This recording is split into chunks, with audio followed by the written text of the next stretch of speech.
चल सो सजनवा, बोलस बम बम गूंजे सगरी नगरिया।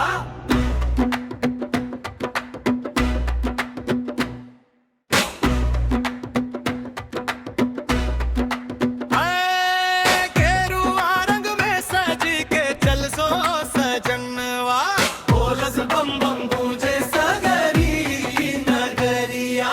कांधे कावड़ मन में भोले के नाम, चल सो देवघर बाबा के धाम। सुल्तानगंज से भर ली गंगा जल,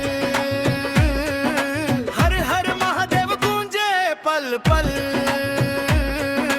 नंगे दौड़ चलत ना था के परा, भोले बाबा रखी है सबके मान। गेरुआ रंग में सज के चल सो सजनवा, बोलस बम बम गूंजे सगरी निगरिया। कांधे कावड़ मन में भोले के नाम, चल सो देवघर बाबा के धाम।